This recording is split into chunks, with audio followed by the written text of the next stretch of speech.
Good morning from Desolation Wilderness. As you can see, it's quite a morning out here. I'll do a little gear review at the end for those of you who are into such things. But today I'd like to talk about the three movements again. On the way up here, I knew I would be walking through a burned forest, so I expected to be sort of depressed by that. But I was surprised. It was, I think, the best wildflowers I have ever seen. It was just stunning. And to watch nature come back. And by the way, if you're just listening to this on the podcast, you might enjoy watching this one. I have lots of pictures to go along with this one. When I'm up here, though, I really embrace my existence, and I think that's why I love it so much. When I'm going through my regular, life down below, it's just, everything is so story-based, right? It's, from the story of America to the story of Rianda House to it's the story of everything. And up here, it's just you and creation, and it's just so refreshing to get up here and see these things. And it makes it easier for me to practice the three movements. And just to remind you, the three movements are the move from faith to wonder, from hope to acceptance, and from love to compassion. And if I could just quickly kind of summarize those again and why those are so meaningful to me. The move from faith to wonder may be sort of obvious, but I lived my life on faith. I was a faith guy. I believed the Bible. I had a story. I've told in detail how that story cracked on me and how devastating that was and how that led to my whole dark night and all of that. But faith always encounters this problem of ignarus, ignorance. The fact is we don't know. And no matter what story we tell, no matter what we base our lives on, our superpower is that we tell stories. Our Achilles heel is that we believe them. And so our stories are wonderful expressions of our humanity, but they are a horrible foundation for our lives. They always crack, which throws us into nihilism. And that nihilism then makes us freak out, and we try to reestablish our faith. So you get into this death spiral, that faith, ignarus, nihilism. Oh, I gotta reestablish it, faith, ignarus, nihilism. But it's such a refreshing thing to just start with the ignarus. So when I'm up here, it's that awareness that I don't know. And I'm just going to start there and open my eyes and just soak in the wonder, and then enter into my existence, into my life as an adventure. So I do enter back into the story, but instead of it being faith as a foundation, it's an expression. So it's adventure, and I like that word, adventure. So that's the first movement. The second movement is the move from hope to acceptance. Now, we always need something to hope for, right? There's some goal, there's something. But hope has the idea that happiness is right around the corner. It's gonna be okay. And the problem is, when we get there, it never is okay. We always want more. We still haven't found what we're looking for. And so hope runs into vanitas, vanity. And vanity gobbles up hope. And hope, when it is denied, leads to despair. And we can't live in despair, so we try to fix it. Despair and repair, I call it. So hope, vanity, despair, repair, hope, and you get into that death cycle. And again, it's just such a relief to release that story of hope and accept today. In other words, instead of saying, it will be okay, say, it is okay. It is okay. I accept this day, and I'm even grateful for it, and I will enter into it now in a spirit of play. So again, you enter back into the story level, but not as someone who's trying to establish the purpose for your life by achieving a certain end. That purpose is still there. I mean, I still have goals and stuff, but it's not like those are the validation of my existence. Instead, those become the expression of my acceptance. So I'm definitely on an adventure and I'm playing. And then the third movement is the movement from love to compassion. Now, this is a tricky one because love, the word can mean compassion, and it can mean a lot of things. So when I say love, it's important to understand what I'm talking about is our desire to belong, our desire to be a part. And, we all experience this, and we do various things to try to fit in and be okay. But we always run into rapax, like rape or predation. So out here, rapax is very obvious. I mean, from the mosquitoes that are chewing on me, but in just a minute I'm going to cook up some fish. And I was watching an osprey earlier, just fly over the lake and dive down into the water and come up with a fish. And everything's chewing on everything else, and that can be really frustrating. And you just can't find a place that's safe to belong. Even in something as wonderful as my marriage, I mean, you got to keep working at it, right? It doesn't happen without some energy, and we're all caught up in this web. I didn't set this up, so don't blame me.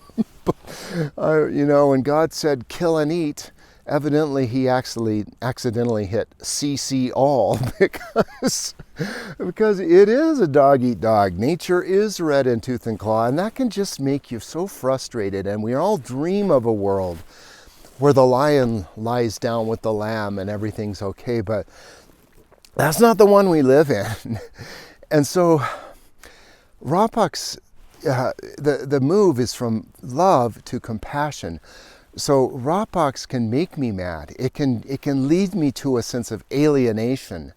And then I try to fix things so that I'm back in that web of love, which always gets chewed up. And then I feel alienated. And then I try to fix things so I'm back in the web of love. That's the death cycle. But I don't have to do that. I can choose compassion and understand that, our common curse is actually our deepest bond. And if I'm in a room with people, the one thing I know for sure is that we're all in the same boat, and we're all, just striving to fit in. And that can give me a compassion for everyone and everything, even those darn mosquitoes. The marmot that was hovering around my campsite today, he's over there. He's eating some flowers, and I think I dumped out some crumbs, and he's just like munching on those. And anyway, he's just like, I just can feel like I'm part of all of that. And so the goal then, as I have compassion and this wideness to connect with everything and everyone, it's not like then everybody just gets along. There still is friction, there still is tension. But I like the word harmony to describe how I enter back into the story. And harmony doesn't mean that, like I'm just like everything's cool and we all just hold hands and skip off into the sunset. The mosquito's still trying to munch me. I'm still eating the fish. I mean, and we're all vying for our place in the hierarchy, whatever. So harmony is to say the goal, my goal, let's be ourselves together as much as possible. And somehow nature does that.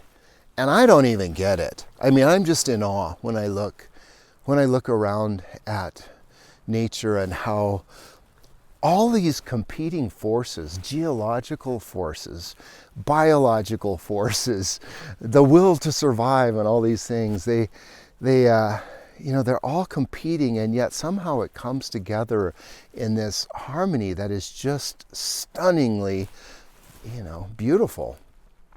So that's the goal, to harmonize. And harmony means there will be some dissonance, and I may have to deal with that. And so it's not like it just makes life easy and I'm all, I found that happy place where everybody knows your name and they're always glad you came. They're not always glad I came. So anyway, that's the three movements. And again, it's from faith to wonder, from hope to acceptance, and from love to compassion. And somehow out here, it's just a lot easier to practice those things.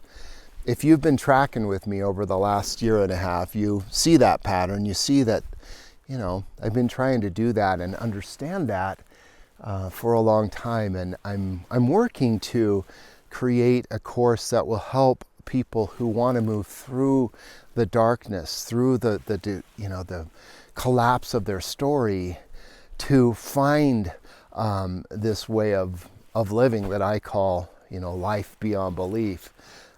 And anyway, I keep talking about it. I'm working on it. Don't give up on me. It's going to happen one of these days. But now let's talk about gear for a minute. About I guess just last year, I realized that my whole setup was due for a complete overhaul.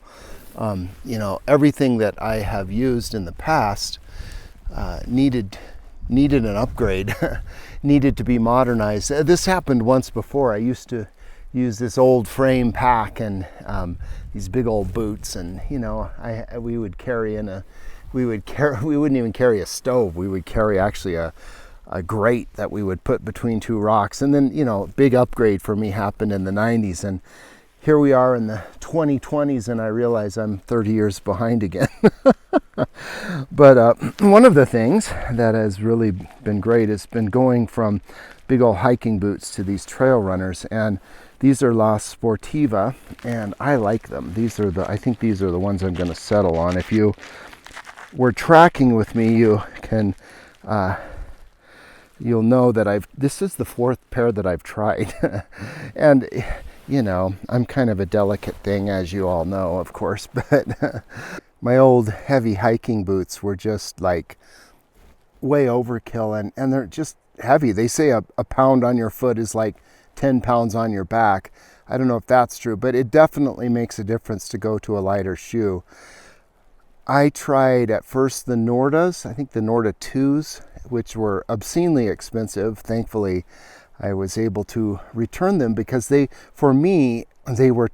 my foot sloshed around in them too much. And shoes are very personal, by the way. Just because they didn't work for me doesn't mean they're not the perfect shoe for someone else. They just didn't fit for me. And then I went to the Danner 2650s, which actually I love how they look. They're the coolest looking shoe ever. I was walking through the airport in them the other day, and somebody stopped me. What are those? So I love how they look. The only thing I didn't like about them was, number one, they're kind of high, so they easy to twist your ankle, it seemed to me. But I didn't really trail test them, because the other thing I was not a fan of is that the sole on them is very shallow, and I think it's grippy, but it just is not very durable. And so the tread on them, even just from wearing them around town, has worn down all the way flat on some areas of the shoe. So they just don't quite have the grip. And then I went to the Moab 3s. I think Merrell makes those. And I did like those. So they're a hiking shoe, and I think I could have made those work. But they were a little heavier, and they were also kind of more like a boot. Not in a bad way, but they're just a little heavier. And the thing I didn't like is that when I got them wet, they were awfully slow to dry. And what I like about the Sportivas here is that I can walk through a stream or a puddle and get them wet, and they dry really fast. And for me, that's the way to go. Forget this taking your shoes off and trying to keep your feet dry. I mean, they sweat so much anyway that they just get wet. So to me, by the way, too, like the whole idea of Gore-Tex boots is nonsense. There's just no need for it. What matters to me in a hiking shoe is just that it's breathable, so that if it gets wet, it can dry. So anyway, I really like those. I think with the Durston X Mid, the longer you have it, the more you like it. It's so incredibly versatile. And at first it's like too complicated, but it's not complicated. It's just to pitch it right, you kind of gotta know what you're doing. Maybe I'll make a video on stuff that I learned anyway that made sense to me, that helped to pitch. But I love how, for example, in what you're looking at here, I'm able to pull the fly back completely away from the inner tent so that tonight, it's not supposed to rain, I can just lie in bed and look at the stars, and I can also look out on this unbelievable view. Oh, and oh yeah, I almost forgot. This, I don't know how you say the word, Bjorn or whatever. Anyway, I tried this mesh base layer, and I always have used like a merino base layer, but the idea is that this kind of fishnet thing allows larger air pockets to exist to keep you warmer, and then when you open it up, you can just it does, you can really cool off fast, so it allows you to regulate temperature better. So so far I like this. More to come on that, but Bjorn or whatever, it's made in Norway or somewhere like that. You could just see some fishing guy, on a boat, or some Viking or something wearing this thing. I don't have the kind of body that I want to take this thing all the way off and show my show my man boobs, but at 63, you're not taking your shirt off for the ladies. Actually, that's never been one of my strong suits. But in any case, just in terms of insulation, I wore it last night in the sleeping bag, and I've been pretty happy with it. At some point, I'll do a complete. I think I'll do a complete video on all the gear I wound up in, because as I think about it, there's almost nothing from my old kit that I'm still using. I've completely, from the tent to the stove to the backpack to, I guess I'm using the same pots, but pretty much everything, I guess I use the same filter, but for the most part, everything I'm using has been researched and tried. And so I'll give you, for those of you who might be sort of due for an upgrade yourself, I'll give you my complete overhaul one of these days. It's just kind of a fun thing for me.